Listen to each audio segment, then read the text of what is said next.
Okusaba kwa leero ku kanisa Katwe Matters kukulembeddwamu omwawule Patrick Malusufu okuva mu bulabirizi bwa Victoria Mwanze, Tanzania.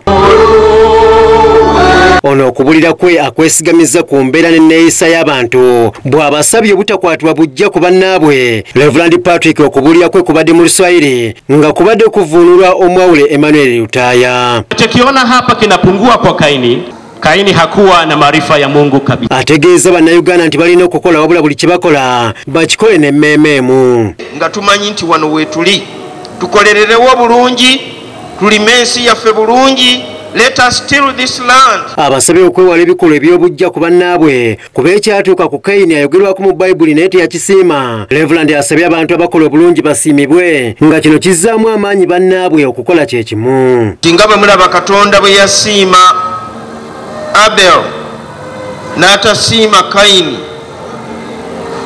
nti buli muntu naffe atutaddemu.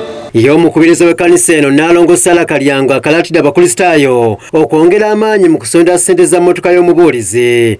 Kusonda emmotoka y'omubuulizi bannange tukyali bubi nnyo. Wabula bano babadde bakyasonda ssente za mmotoka y'omubuulizi. Ate akulira ebyenkulaakulana ku kkanisa eno nannyini Ntake Group of Companies era Ssenkulu wa Delta TV Owek.Dr.Guster Lule Ntake n'abakubako emmotoka kapiyaata ekola emirimu gy'ekkanisa.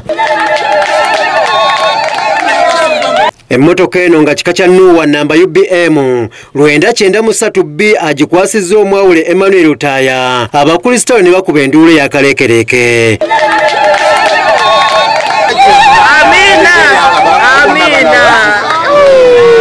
Akulira ebyentambula ku kanisa Katwe Matters Kapiteni Kamya Wilson yeebazizza Guster Lule Ntake olw'enkata eno gy'akubye ekkanisa. Ku lw'ekitongole kyange njagala nnyo okutuusa okwebaza kwange eri famire ya wekitiibwa Kanoni Guster Lule ne maama famire yonna olw'okutukuba enkata mu kitongole kyaffe ey'entambula ey'omubuulizi. Agenda okuvuga mmotoka eno ng'asaasanya ekigambo kya Katonda ku lw'ekkanisa. Omubuulizi Kasule Henry Herbert katalemerwa okwogera olw'essanyu kyokka naye yeebazizza olw'ekkula lino. Wewaawo emmotoka eno egenda kuyamba ekkanisa yonna so si mubuulizi yekka wabula ekkanisa yonna egenda kukola emirimu egy'enjawulo ng'ekola mu mirimu gy'abakebezi ng'ekola mu mirimu gy'abayimbi nga tutambula. Oweekitiibwa Dr.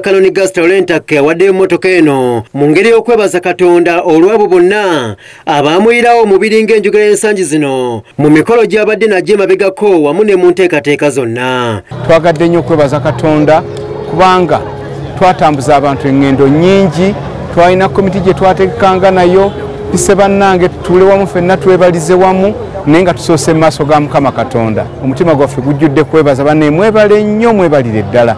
Nebaza nnyo abagenyi bonna abaasobola okutambula. Emikolo gyali mingi: Lubowa, Nkumba, miti ebiri emirundi ng'esatu, Kako, ebintu byali bingi naye byonna Mukama yatusobozesa bulungi okubiyitamu. Oweekitiibwa Dr. Kaloni era nga ye Ssenkulu wa Delta TV agamba okwebaza kya buntu naddala nga webaza Katonda olw'ebyo byakuyisizzaamu. Osaanidde okudda okwebaza naye nga kisinga byonna mu maaso ga Mukama Katonda atusobozesa okutwala mu maaso ebyo bye tubadde tutegese ne bigenda mu maaso.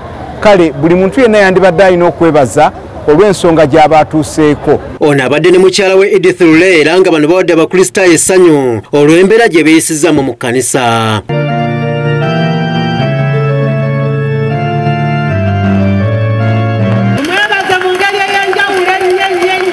Okusaba kwetabiddwamu abakulisitaayo okuva mu biti eby'enjawulo nga kutambulidde ku mulamwa ogw'okwebaza, okwagala ssaako n'okwagaliza. Kiyenji Moses, Delta TV, Amasukulumu.